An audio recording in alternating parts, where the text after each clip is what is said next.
Jangan guna password yang sama untuk semua akaun. Kalau guna password yang sama, satu akaun kena hack, habislah semua akaun kita.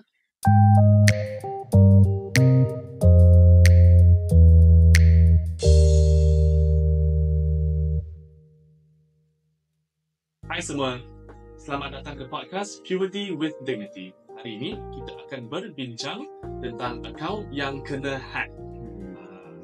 Tapi jangan risau, kita akan bantu anda untuk memahami apa yang perlu anda buat if this happens to you dan bagaimana untuk mengelakkannya daripada terjadi lagi.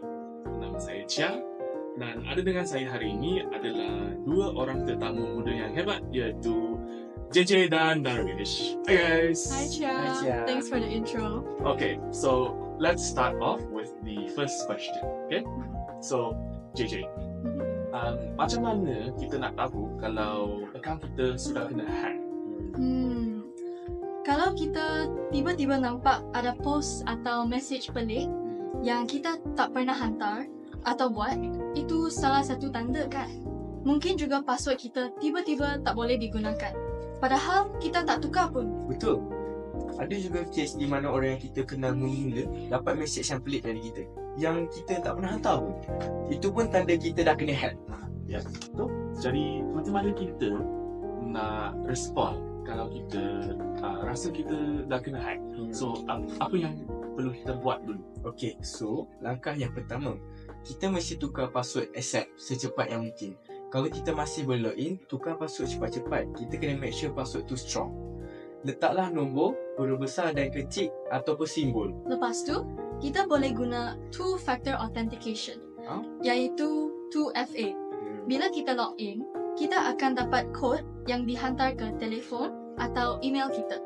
Jadi, kalau orang lain cuba masuk, mereka tak akan berjaya. Betul, yes. So, two-factor authentication ni, so memang salah satu cara terbaik untuk melambangkan keselamatan. Yes. So, boleh juga minta orang dewasa yang awak percayai untuk tolong set upkan 2FA ni. Dan lepas tu, boleh minta juga untuk bagi tahu kawan-kawan atau followers kita kalau ada orang hantar message yang pelik atau post guna akaun kita, okay? So jangan biarkan mereka tertipu, okay? Betul. Jangan lupa report kepada platform sosial yang kita guna. Biasanya mereka ada cara untuk bantu kita dapat semula akaun kita, atau sekurang-kurangnya diorang boleh kunci akaun kita itu sementara kita settlekan masalah tu. Yes, that's right, Darwish. Now, kalau kita dah tahu apa yang patut dibuat bila akaun kita kena hack, jom kita bincangkan tentang beberapa langkah untuk mencegahkan. Okay? So, bagaimana kita boleh elakkan akaun kita daripada kena hack lagi? So first, kita kena gunakan password yang kuat dan unik. Jangan guna password yang sama untuk semua akaun. Kalau guna password yang sama, satu akaun kena hack, habislah semua akaun kita. Betul tu. Selain itu, kita kena hati-hati dengan scam atau penipuan ini. Kadang-kadang hacker akan hantar email atau mesej yang nampak macam dari kawan kita atau orang yang kita kenal. Tapi sebenarnya mereka nak tipu kita untuk suruh kita bagi password. So, pastikan sebelum kita klik apa-apa link, kita check dulu kan siapa yang hantar. Selain itu, penting juga untuk kita selalu semak setting dan privacy kita. Pastikan tiada orang yang tidak kenali menambah email mereka dalam akaun kita ataupun mengubah apa-apa maklumat tanpa kebenaran kita, kan? Betul.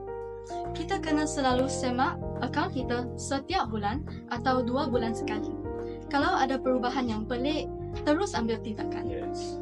So, sekarang kita nak bincangkan satu isu yang kadang-kadang jadi cabaran besar untuk kita semua, terutamanya untuk kanak-kanak muda. So dia mengenali masalah dalam dunia internet ni lah. So ada banyak perkara dalam dunia internet yang mungkin kita tak pasti. So adakah itu jadi masalah atau tidak? Kadang-kadang susah juga nak tahu. Kita mungkin rasa selesa atau seronok dengan sesuatu, tapi sebenarnya ia boleh jadi masalah yang besar kalau kita tak berhati-hati. Betul tu. Contohnya, kalau ada orang yang kita tak kenal mula mesej kita dan cuba beri perhatian lebih daripada biasa, kita mungkin rasa pelik, tapi tak tahu nak buat apa. Kita kena selalu ingat untuk berbincang dengan orang yang kita percayai. Okay, yeah, I agree. Itu sebabnya penting untuk belajar. Kita belajar untuk mengenal pasti perasaan kita ni bila berhadapan dengan situasi yang pelik atau mengganggu. So, Darwish, apa yang patut kita buat kalau kita tak rasa selesa dengan sesuatu masa kita ber-online? Okay. Kalau kita rasa takut atau terancam, atau mungkin rasa bersalah kerana sebab dah kongsi sesuatu yang kita tak patut kongsi, kita perlu bercakap dengan seseorang, sama ada ibu bapa, guru atau rakan-rakan yang boleh dipercayai. Jangan simpan perasaan itu seorang-seorang. Betul tu, Darwish. Kadang-kadang kita boleh rasa cemas atau takut, tapi perasaan itu normal. Yang penting, kita kenal pasti perasaan itu dan cari jalan untuk berbincang dengan orang dewasa yang boleh bantu kita. Yes, mengenal pasti perasaan kita adalah langkah pertama untuk menghadapinya. So, kita juga tak perlu rasa malu atau rasa bersalah kalau kita buat kesilapan masa kita online. So, semua orang di sini belajar dari pengalaman kan? So, yang paling penting, kita perlu belajar daripada kesilapan dan berusaha untuk jadi lebih bijak di masa hadapan lah. Betul tu. Jangan takut untuk bertanya dan dapatkan bantuan apabila kita rasa ada yang tak kena. Semua orang pernah melalui benda ini. Jadi, jangan rasa keseorangan. Alright. Okay, thank you so much JJ dan Darwish kerana perkongsian yang sangat berguna hari ini. Untuk pendengar semua, ingatlah dunia internet ni boleh menjadi tempat yang menyeronokkan, tapi kita juga perlu berhati-hati dan bijak dalam menghadapinya. Jangan takut untuk bertanya, untuk melakukan, dan yang paling penting, jaga keselamatan diri anda masa online. Okay? Thank you again, guys. Sama-sama. Okay, so kita dah sampai ke penghujung episod kali ini. Semoga apa yang kita bincangkan dapat membantu anda semua menjaga akaun dan keselamatan dalam dunia maya. Jangan lupa untuk sentiasa berhati-hati dan tahu apa yang perlu dilakukan jika berlaku masalah.